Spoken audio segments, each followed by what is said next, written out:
अग्रवाल साहब, मैं सोचता हूँ कि मैं आप ही की जुबान में बात कर दूँ, ज़्यादा ठीक रहेगा। आदरणीय अग्रवाल साहब, मैडम अग्रवाल, कपिल जी, अंकित जी, कनिका जी, श्रुति जी, डायरेक्टर साहब सोडानी जी, जहांगीर साहब, पधारे सभी महानुभाव।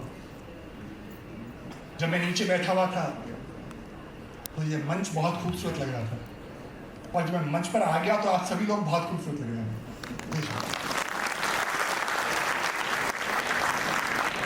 एक स्टेज परफॉर्मर की लाइफ में, एक कला से जुड़े हुए आदमी की शख्सियत में, साहित्य से जुड़े आदमी की शख्सियत में एक स्टेज की कितनी बड़ी इंपॉर्टेंस होती है मैं समझ सकता हूँ, क्योंकि मैंने भी अपनी कॉलेज की जिंदगी में स्टेज किया है।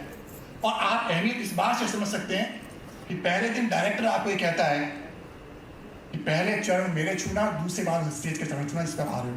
और वो आदत मेरी आज तक पड़ी हुई है कि जब भी मैं स्टेज पर जाता हूँ तो मैं पहले जूते नीचे उतार के जाता हूँ। चेयरमैन साहब ने जो कुछ आज गिफ्ट दी है मैं शब्दों में बयान नहीं कर सकता। पिछले 8 वर्षों से मैं यहाँ हूँ और मेरा एक ड्रीम था कि मैं कभी एक ऐसे स्टेज पर आऊँ जहाँ पर कि मैं ऑडियंस को इसी रूप में देख सकूँ जिस रूप में मैं आज देख रहा हूँ। एक बार चेयरमैन साहब के लिए जोरदार तालियां दीजिए। साथियों, आप जितने भी लोग यहाँ बैठे हैं, यकीन मान के चलिए कि आप बहुत भाग्यशाली हैं। इस देश में सभी लोगों को कॉलेज नहीं मिलते, सभी लोगों को अच्छे विश्वविद्यालय नहीं मिलते, सभी लोगों को अच्छी इंस्टीट्यूशंस नहीं मिलती। आप जब यहाँ आ गए इस हॉल में तो इस देश की टॉप 20% पॉपुलेशन में शामिल हो गए। देश की 80% पॉपुलेशन के शायद भाग्य में नहीं था कि वो इस हॉल तक आ पहुँचते। और जब आप इस 20% पॉपुलेशन में शामिल हो गए तो इससे भी बड़ी बात यह है कि वो जो 80% लोग हैं, कभी आप ये मत समझ लेना कि उनमें अकल नहीं थी या उनमें नॉलेज की कमी थी। आप पर ईश्वर बहुत मेहरबान था, माता पिता का आशीर्वाद आप पर था, आप यहाँ आ गए। हमेशा अपने जहन में उस 80% का भी ध्यान रखना जो आज शायद इस हॉल तक नहीं आ पहुंचे। साथियों, 4 साल बाद आपको बीटेक की डिग्री मिल जाएगी, जो एमडी के स्टूडेंट्स को 2 साल बाद एमडी की डिग्री मिल जाएगी। बहुत बड़ी डिग्री होती है ये। इस देश में 140 करोड़ की भीड़ में एक आदमी जो इस हॉल तक नहीं आ पहुंचा, जिसके पास कोई क्वालिफिकेशन नहीं, 140 करोड़ की भीड़ में आदमी सिर्फ शहनाई को अपने होठों से लगाता है और उसका बिस्मिल्लाह खा बन जाता है। और ये देश उसको भारत रत्न जैसे सर्वोत्तम पुरस्कार से सम्मानित करता है। चौथी बात से सोचिए, आप तो बीटेक करने आ गए हैं, और दूसरा आदमी जो सिर्फ शायरी में कदम रखता है, मिर्जा गालिब बन जाता है, सैकड़ों सालों के लिए अमर हो गया बाद में। और तीसरा आदमी जिन्होंने सिर्फ 12वीं तक की पढ़ाई की, सिर्फ बांसुरी को अपने होठों से लगाते हैं और हरि प्रसाद चौरसिया बन जाते हैं। कुछ लोग ऐसे होते हैं, कुछ शख्सियत ऐसी होती है जिनको क्वालिफिकेशन की भी जरूरत नहीं होती। देश और देश का हर सम्मान छोटा पड़ जाता है उन लोगों के लिए। और अब आप सोचिए कि कितने भाग्यशाली हैं कि डिग्री भी आपके पास आ जाएगी 4 साल में। उस डिग्री का सम्मान करना सीखिए। उस डिग्री को आपको किस तरह संभाल कर रखना है, ये आपको निर्भर करना है। अब टॉर्च दिखाने वाला आपको नहीं मिलेगा। टॉर्च दिखाने वाले अध्यापक वर्ग सब यहाँ तक ले आए आपको, और टॉर्च आपको खुद को बनना है, लालटेन आपको खुद को बनना है। मैं 2 साल पहले जेरूसलम में था, जॉर्डन से गया था, तो जेरूसलम में अधिकारियों ने पूछा, इजरायली अधिकारियों ने कि आप इजराइल जाना क्यों चाहते हो। मैंने कहा सिर्फ मेरी एक ख्वाहिश है कि मैं आइंस्टीन का वो मकान देखना चाहता हूँ जहाँ पर कोई 1 साल रुका था जेरूसलम में। साथियों, मैं जब गया एक शिक्षाविद की हैसियत से उनके स्टडी रूम के पीछे, उन्होंने अपने हाथ से एक लाइन लिखी है, और वो लाइन है, imagination is more important than knowledge. और वो लाइन आज तक मेरे दिल तरोताजा है। और जब उस लाइन को देखता हूँ तो मुझे एहसास होता है कि बाबर और अकबर इस देश से मिट जाते हैं, लेकिन कबीर और तुलसी फिर भी इस देश में जिंदा रहते हैं। जब तक आप नया सोचेंगे नहीं, जब तक आप नया करेंगे नहीं, तब तक आगे बढ़ नहीं पाएंगे। ये डिग्रियाँ सिर्फ पेमेंट, शिक्षा की पेमेंट की रसीदें होती है सिर्फ। अब डिग्रियों में चमक कैसे लानी है वो आप पर निर्भर किया रहता है साथियों। और मैं यहाँ देख रहा हूँ कि कुछ पेरेंट्स के साथ साथ कुछ ग्रैंड पेरेंट्स भी आए हैं, दादा दादी भी आए हैं। और जब उनको देख रहा था तो मुझे उदय प्रताप सिंह जी की 4 लाइनें याद आ गई।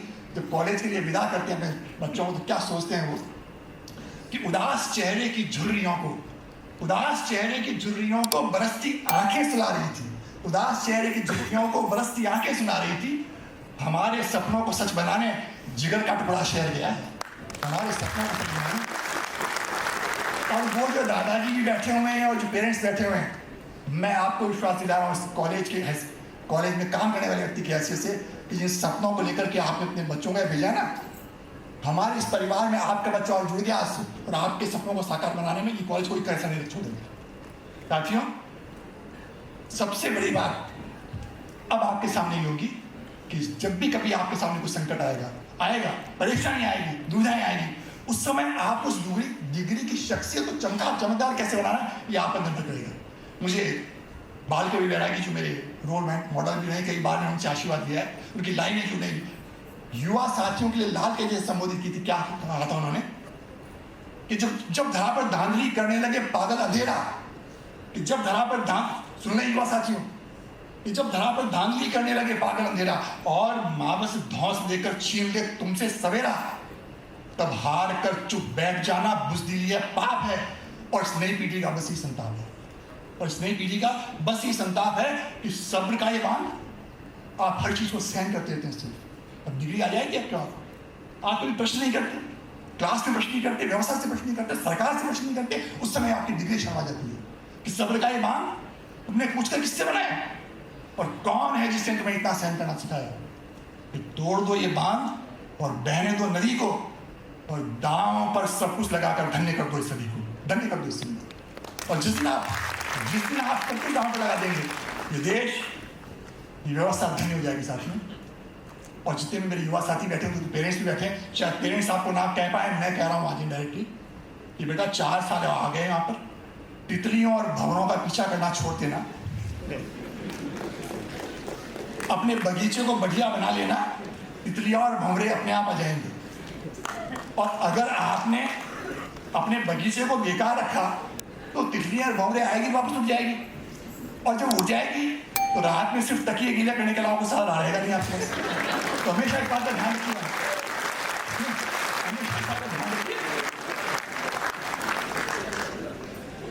पेट्रोल पंप पर देशी घी मिलता है क्या? नहीं मिलता है, आप जाएंगे भी नहीं वहां पर। वो व्यक्ति जिसके पास खुद के पास प्यार नहीं, वफा नहीं, सम्मान नहीं, प्रेस्टीज नहीं है, वो आपको कहां से देगा? खाली बर्तन में से पानी नहीं निकलता। जिस व्यक्ति के पास है ही नहीं, कुछ क्वालिटी नहीं है, वो आपको क्या दे देगा? कुछ भी नहीं दे पाएगा। और जब आप डिग्री लेने आ गए तो कम से कम इस बात का एहसास तो दिल में कर लीजिए, आदमी को पहचान करने की क्षमता आप में आ जानी चाहिए। और अगर किसी फिर भी नहीं आती है, अगेन फिर डिग्री शर्मा जाएगी साथियों। मैं पिछले 20 वर्षों से 2 स्थानों पर रेगुलर जा रहा हूँ। एक तो LBS एकेडमी मसूरी में, जहाँ पर IAS ऑफिसर्स की ट्रेनिंग होती है, और दूसरा माउंट आबू में, जहाँ आर्मी ऑफिसर्स की ट्रेनिंग होती है। जब भी मैं वहाँ जाता हूँ तो जो इंस्टीट्यूशन के डायरेक्टर पहला काम ये करते हैं तो सारे लड़कों से मेरा परिचय करवाते हैं कि साहब इसने सेंट जेवियर बॉम्बे से ग्रेजुएशन किया है, इसने ग्वालियर से ग्रेजुएशन किया है, इसने श्री राम कॉलेज से दिल्ली से किया है। साथियों, मेरे लिए वो दिन स्वर्ण दिन होगा जबकि वो डायरेक्टर और इंस्ट्रक्टर मुझे परिचय करवाते हुए कहेगा कि सर इस कैंडिडेट ने गीतांजलि इंस्टीट्यूट से ग्रेजुएशन किया।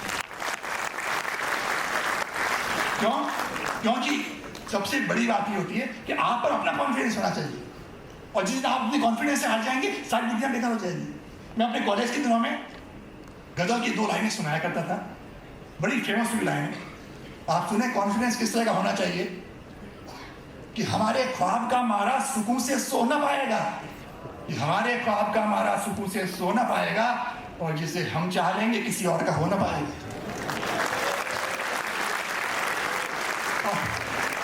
आप इसके रोमांटिक एंगल पर आ जाए, मैं किरदार के कॉन्फिडेंस की बात कर रहा था। तो साथियों, जब आप जिंदगी जी रहे हैं, तो क्योंकि मुझे 10 मिनट का इस समय अलॉट हुआ है, मैं जाते जाते एक बात और कह दूं साथियों, कि जिंदगी को अच्छी तरह से जीने का सलीका सीख जाना। आप 80 साल के बेकार और गरीब जिंदगी जीने के बजाय 25 साल के शहीद भगत सिंह की जिंदगी जी लेना, देश व्यवस्था ऋणी हो जाए कि आपको धन मान लेगी। सबसे बड़ी समस्या होती है, रविन्द्रनाथ टैगोर ने एक जगह लिखा कि जीवन का संगीत लंबा हो जरूरी नहीं है, लेकिन जीवन का संगीत मधुर होना चाहिए। और जिस जीवन का संगीत का मधुर हो जाएगा, वो गाने की लाइन आपके लिए गाई जाएंगी कि जिक्र होता है जब कयामत का, तेरे जलवों की बात होती है, और तू जो चाहे तो दिन निकलता है, और तू जो चाहे तो रात होती है। थैंक यू, धन्यवाद।